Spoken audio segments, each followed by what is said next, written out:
भक्तों में जो भगवान दर्शन देने के लिए मजबूर हुए, निराकार परमात्मा साकार हुए, क्या कारण था?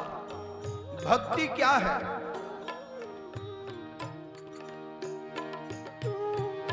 इन सब प्रश्नों का उत्तर यह भक्तमाल समझाएगी। क्या करना क्या नहीं करना ये भेद सभी बतलाएगी। क्या करना क्या नहीं करना ये भेद सभी बतलाएगी। इन सब प्रश्नों का उत्तर ये भक्तमाल समझ आएगी।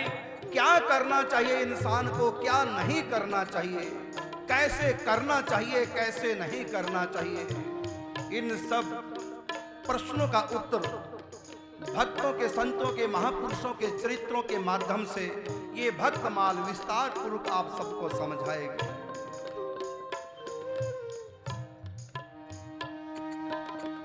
परम पूज्य श्री नाभाजी ने बहुत बड़ा उपकार किया।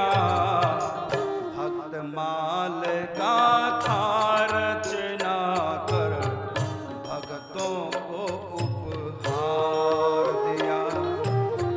भक्तमाल गाथा रचना कर भक्तों को उपहार दिया। भक्ति भाव से भक्तमाल जो सुनते और सुनाते हैं, करुणदास बड़ भागी जन वो प्रभु के दिल बस जाते हैं। करुणदास बड़ भागी जन वो प्रभु के दिल बस जाते। जय गोविंदा जय गोपाला, जय गोविंदा जय गोपाला। इस परम पवित्र इतिहास भक्तों की गाथा के रूप में जो भक्तमाल है, इसके रचयिता परम पूज्य, परम रसिक, गुरुनिष्ठ, नामनिष्ठ, संतनिष्ठ संत श्री नारायण दास जी, जो नाभाजी के नाम से प्रसिद्ध हुए हैं। इन्हीं नाभाजी महाराज ने ये भक्तमाल ग्रंथ की रचना की है। लगभग आज से 500 वर्ष पूर्व में जयपुर में गलता नाम का एक स्थान है, पहाड़ की चोटी पर, जहां पर कभी गालव ऋषि ने तपस्या की थी। यहीं पर श्री नाभाजी महाराज ने भक्तमाल गाथा रचना की, अपने सद्गुरुदेव भगवान से शक्ति प्राप्त की थी, योग्यता प्राप्त की थी। यहीं पर श्री नाभाजी महाराज के श्री सद्गुरुदेव भगवान अग्रदेवाचार्य जी महाराज, जो रामानंद संप्रदाय की परंपरा में रामानंदी संत, सखी भाव के उपासक, श्री सीताराम जी के अनन्य रसिक गुरुदेव श्री अग्रदेवाचार्य जी महाराज, जिनसे कृपा प्राप्त करके श्री नाभाजी ने भक्तमाल ग्रंथ का प्रणयन किया है, रचना की है। इसका इतिहास कहा,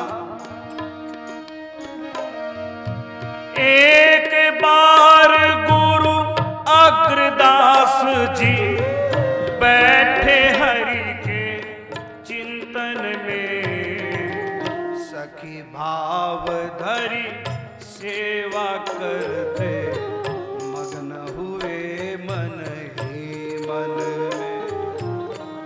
सखी भाव भाव धर सेवा करते मगन हुए मन गुरुदेव भगवान श्री अग्रदेवाचार्य जी महाराज, भाई साज को बिल्कुल धीरे रखें, साज को बिल्कुल धीरे, दोबारा कहना ना पड़े। तीसरी बार फिर कह रहा हूं, साज को बिल्कुल धीरे रखें। एक बार श्री गुरु अग्रदास जी बैठे हरि के चिंतन में, सखी भाव धरि सेवा करते मगन हुए मन ही मन में। ये बड़ी गुप्त उपासना है, हर व्यक्ति इसको नहीं जानता है। जो सीताराम के उपासक हैं, राधा कृष्ण के उपासक हैं, वो भी इस उपासना से अनभिज्ञ है। इसको रसिक संत ही जानते हैं। ये सखी भाव की उपासना, ये उस परमात्मा की सर्वोपरि उपासना है। जैसे संसार का उदाहरण देता हूं, पुरुष के सबसे नजदीक कौन होती है? इस संसार में पुरुष के सबसे नजदीक, सबसे करीब कौन है? जिस मां ने जन्म दिया है, वो मां भी पुरुष के इतनी करीब नहीं होती। वहां भी मां बेटे में कुछ पर्दे होते हैं, कुछ दूरियां होती हैं। अपने खून से जिस संतान को पैदा किया है, वो भी हमारे इतने नजदीक नहीं हो सकती। उनके हमारे बीच में भी कुछ पर्दे हो सकते हैं, कुछ दूरियां हो सकती हैं, कुछ संकोच हो सकता है। हमारे जिगरी मित्र, जिनको हम दिल की हर बात कहते हैं, वो भी हमारे उतने नजदीक नहीं हो सकते। मित्र मित्र में भी कुछ दूरियां हैं, कुछ पर्दे हैं, कुछ संकोच है।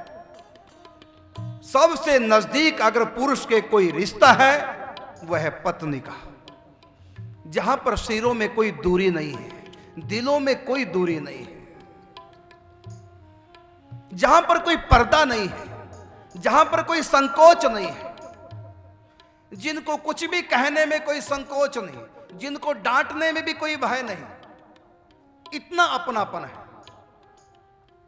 तो पुरुष के सबसे नजदीक जो कोई है, वह है पत्नी, स्त्री। पुरुष पुरुष के इतने नजदीक नहीं होता जितना स्त्री होती है।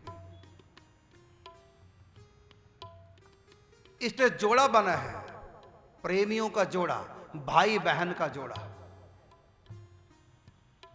पति पत्नी, स्त्री पुरुष का जोड़ा सब जगह है। शेर शेरनी, हाथी हथनी, ये जोड़ा है सब जगह।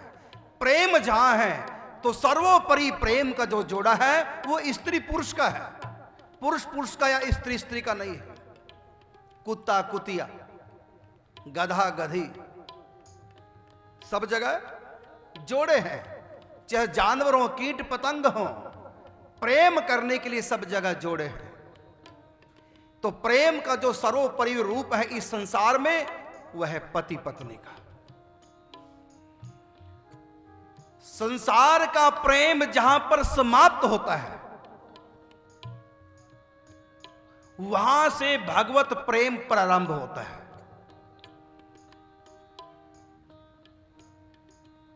काम की इतिश्री जहां है, प्रेम की इतिश्री काम में है। संसारिक प्रेम की जो इतिश्री है, समाप्ति है, वो वासना से, वासना के बाद काम समाप्त। यहां से प्रेम की शुरुआत है, शुद्ध प्रेम, भगवत प्रेम की शुरुआत है। जहां पर संसार के नकली प्रेम का जहां अंत है, वहां से भगवत प्रेम की शुरुआत है। इसलिए भगवान के प्रेम में वासना नहीं है, कोई स्वार्थ नहीं है। गोपी कृष्ण का प्रेम, राधा कृष्ण का प्रेम, सीताराम का प्रेम, यहां पर कोई वासना नहीं है। तुलसीदास जी तो यहां तक कहते हैं, जहां काम तहां राम नहीं, और जहां राम नहीं काम, तुलसी कबहू की रह सके, रवि रजनी इकठाम। सूर्य और रात्रि कभी एक जगह नहीं इकट्ठे हो सकते। जहां सूर्य है वहां रात्रि नहीं हो सकती, और जहां रात्रि है वहां सूर्य नहीं हो सकता। जहां राधा कृष्ण का प्रेम है वो सूर्य है, प्रेम भास्कर है, काम अंधतम है, काम रात्रि है, काम अंधकार है और प्रेम भास्कर है। तो जहां राधा कृष्ण का प्रेम है, जहां गोपी कृष्ण का प्रेम है, जहां सीताराम का प्रेम है, वहां काम वासना का प्रवेश नहीं है। ध्यान रखना इस बात का। रसिक ग्रंथों को पढ़ने से पहले हमको यह सीखना होगा। इसलिए रसिकों का जो प्रसिद्ध ग्रंथ है, निम्बार्क संप्रदाय के रसिक संत श्री हरिव्यास जी महाराज, जिन्होंने ग्रंथ की रचना की महावाणी, जो राधा कृष्ण का प्रेम ग्रंथ है। इस प्रेम के ऊपर देवर्षि नारद जी, जो गर्भ सन्यासी हैं, कभी गृहस्थ हुए नहीं, कि स्त्री के प्रति देख करके कितनी भी सुंदरता, जिनके मन में कभी लोभ नहीं जगता, वो देवर्षि नारद जी प्रेम के ऊपर 84 सूत्र लिखते हैं।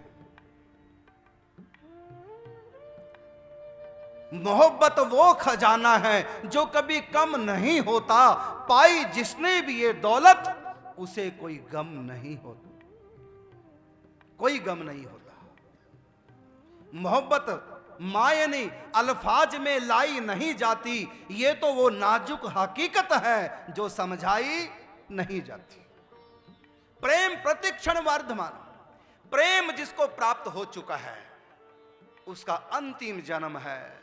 जन्म मरण के चक्कर से सदा के लिए छूट जाएगा जिसके हृदय में प्रेम आ गया। इसलिए गुरुवाणी में आया है, ज्ञानी पावे योगी पावे योग ते, और ज्ञानी लेह विचार, और नानक पावे भक्ति से जाको प्रेम आधार। सूरदास ने भी गाया है, सबसे ऊंची प्रेम सगाई। मीरा ने भी गाया, एरी मैं तो प्रेम दीवानी, मेरा दर्द न जाने कोई। कबीर ने भी प्रेम के ऊपर लेखनी चलाई है।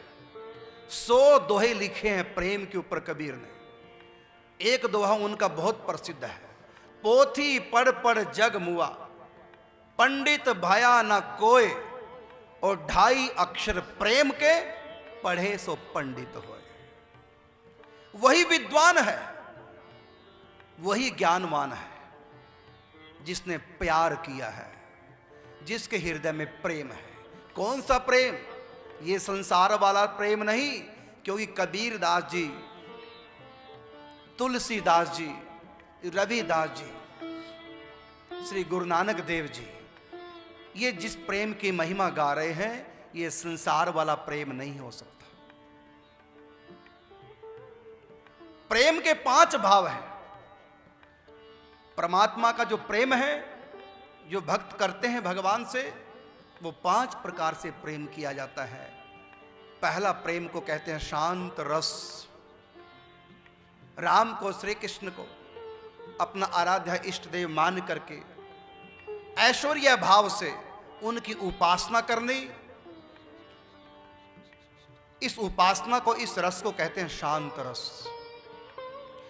इससे भी आगे का रस है दास्य रस, जहां राम को, कृष्ण को भगवान मानकर नहीं, बल्कि अपना स्वामी मान करके आराधना की जाती है, प्यार किया जाता है, उनकी प्रेममयी जहां सेवा की जाती है, उसको दास्य रस बोलते हैं। ये शांत रस से भी आगे की वस्तु है। जैसे हनुमान जी का है प्रेम, ऋषि मुनियों का प्रेम ऐश्वर्य भाव का प्रेम है, शांत रस है उनके पास। और हनुमान जी के पास शांत रस नहीं, इससे भी आगे दास्य रस है।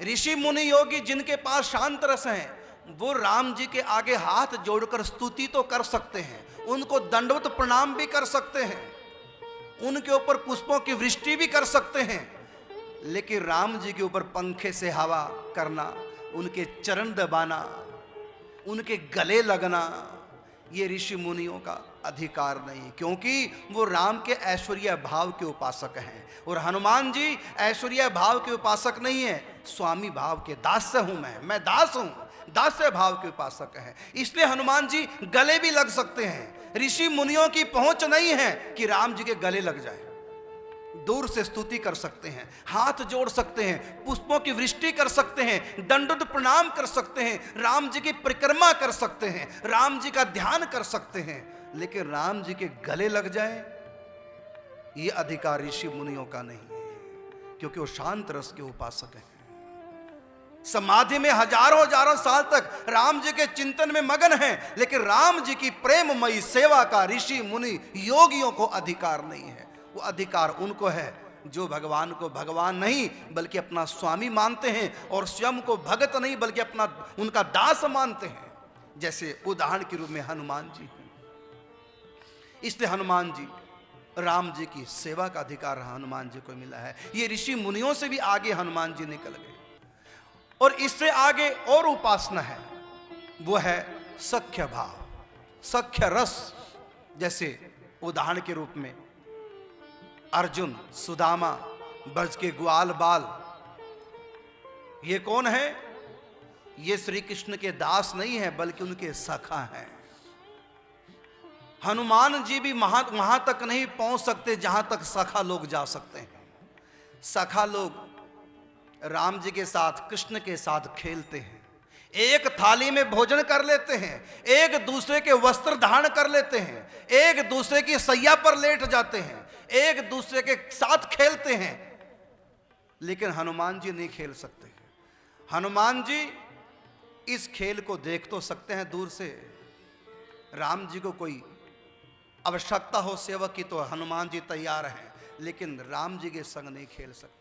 राम जी की थाली में एक साथ भोजन नहीं कर सकते, वो तो सखाई कर सकते हैं। तो हनुमान जी से भी आगे कौन है भक्ति में? सखा लोग हैं, मित्र हैं। सुदामा जी, अर्जुन है।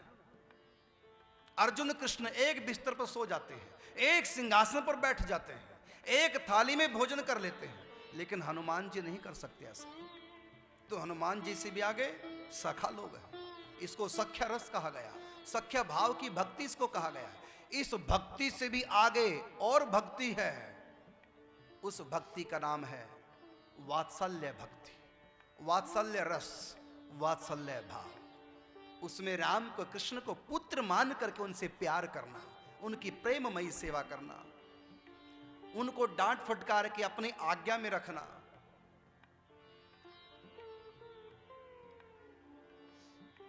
उनकी आज्ञा बिना श्री कृष्ण राम कुछ नहीं कर सकते।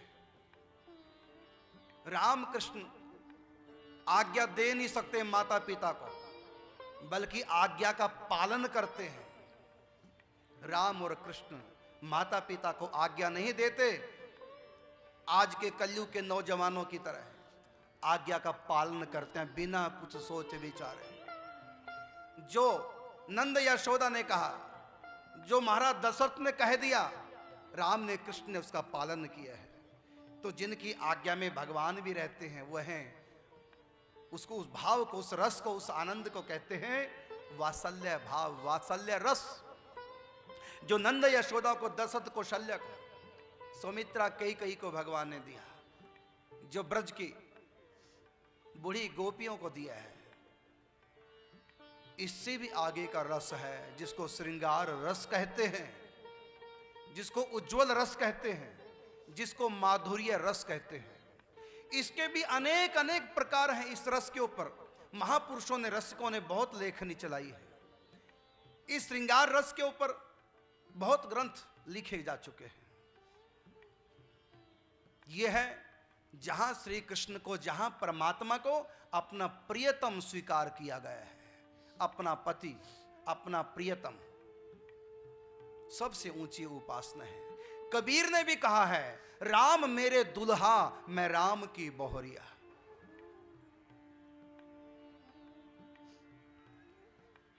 इस श्रृंगार रस पे बहुत से ग्रंथ हैं जिनका विस्तार यहां नहीं करना, यहां केवल भक्तमाल कथा कहनी है। तो श्रृंगार रस में जो सर्वोपरि रस है, उस रस के उपासक थे भक्तमाल ग्रंथ के रचनाकार और उनके सदगुरुदेव भगवान श्री अग्रदेवाचार्य जी महाराज। श्रृंगार रस के बहुत भेद हैं।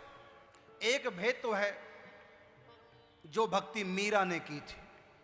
मीरा ने कृष्ण को भगवान नहीं माना, स्वामी नहीं माना, मित्र नहीं माना, पुत्र नहीं माना। क्या माना? मेरे तो गिरधर गोपाल दूसरो न कोई, जाके सिर मोर मुकुट मेरो पति सोए। कृष्ण को अपना पति माना। इस उपासना को कहते हैं श्रृंगार रस की उपासना, कांत भाव की उपासना। ये उपासना द्वारकापुरी की उपासना है।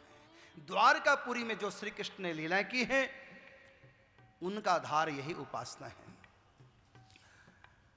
इसलिए मीरा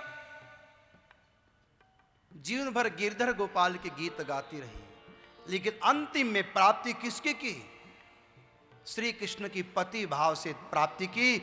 और पति भाव की जो लीलाएं हैं, ये द्वारिका की लीला हैं, ब्रज की लीलाएं नहीं हैं। इसलिए मीरा का जो अंतिम जो मीरा की लीला है, वह है द्वारिका की। शरीर सहित मीरा द्वारिकाधीश के श्री विग्रह में समा जाती है।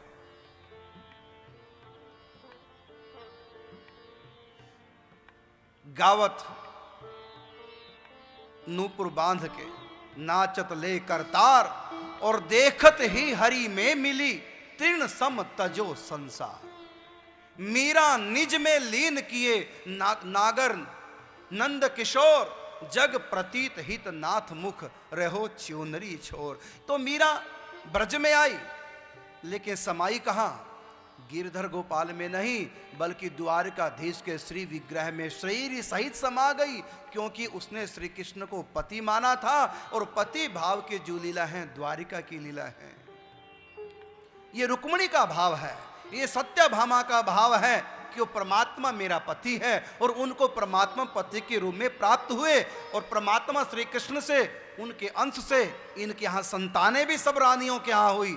तो द्वारिका में पति पत्नी का भाव है रुक्मिणी कृष्ण में। इससे भी आगे भाव है, वह मथुरा का भाव, वह कुब्जा का भाव। और इससे भी आगे का भाव है गोपी भाव, ब्रज का भाव है। और इस गोपी भाव से भी आगे का भाव है सखी भाव। सबसे करीब अनंत ब्रह्मांडों में जितनी भी जीवात्मा हैं, वो ब्रह्मांड के उस पार, माया के उस पार जो सत सृष्टि है, और भगवान के अनंत जो लोक हैं, साके धाम, गोलोक धाम, अनंत भगवान के धाम है। माया के उस पार की जो सृष्टि है, सत सृष्टि उसको बोलते हैं, परव्योम की जो सृष्टि है, वहां प्रेम की लीलाएं चलती हैं। लेकिन सबसे आगे अगर किसी के साथ प्रेम की लीलाएं उस परमात्मा की होती है, वो सबसे ऊंचा भाव है, वो सखी भाव है। जहां पर श्री कृष्ण से नहीं, बल्कि राधा कृष्ण से प्यार किया जाता है। जहां पर राम से नहीं, बल्कि सीता राम से प्यार किया जाता है। हनुमान जी राम जी से प्रेम करते हैं, लेकिन सीता राम से नहीं कर सकते। सीता राम की सेवा में केवल सखियां होती हैं।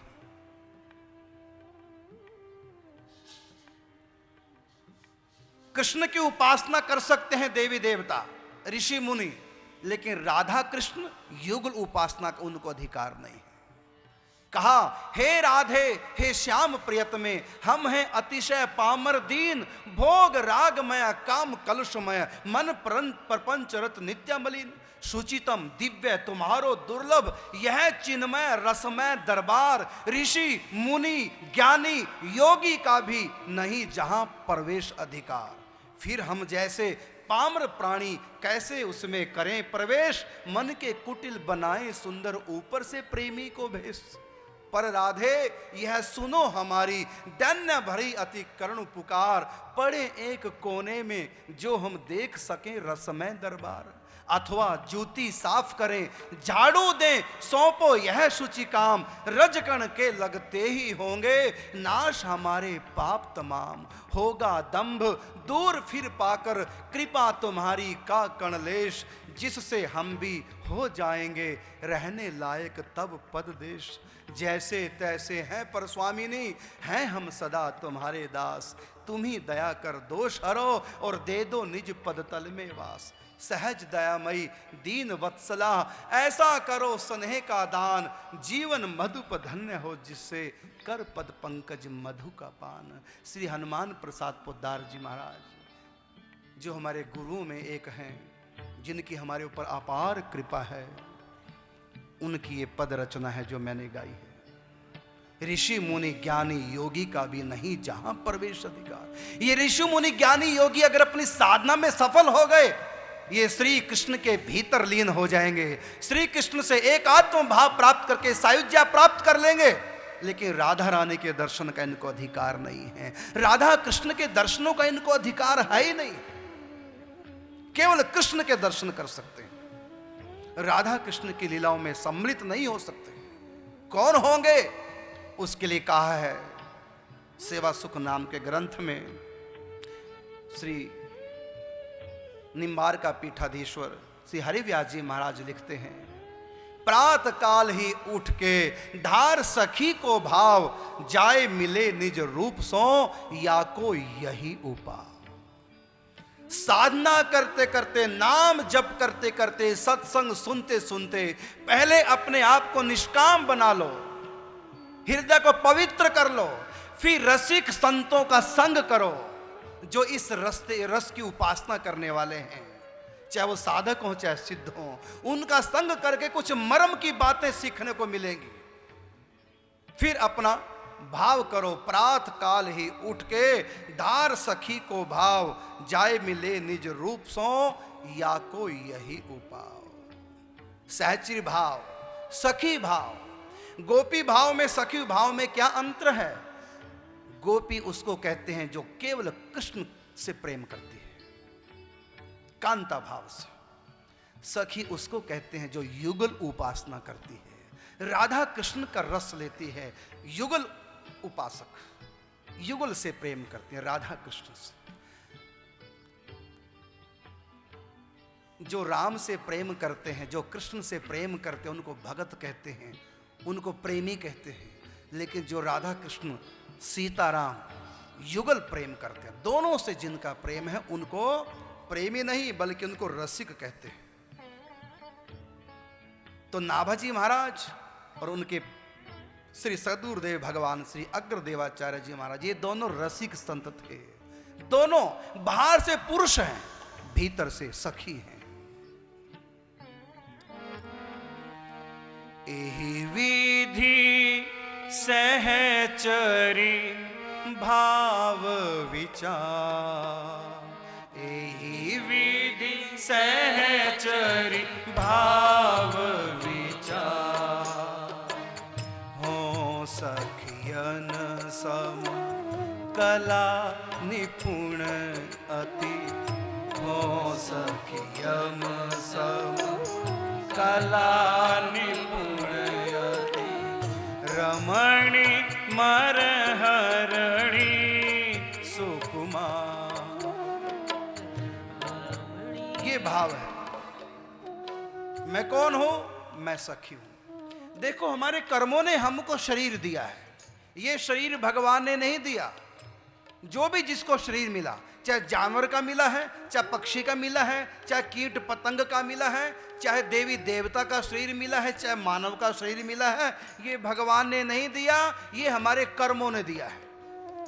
और हमारे कर्म जो शरीर देंगे, हमको लगता है कि हम वही हैं, जबकि हम शरीर नहीं हैं, हम आत्माएं हैं, सच्चिदानंदमयी हैं। जन्म मरण से हमारा कोई लेन देन नहीं है। आत्मा ना जन्मती है ना मरती है। नैनम छिंदंती शस्त्राणी नैनम दहती पावक।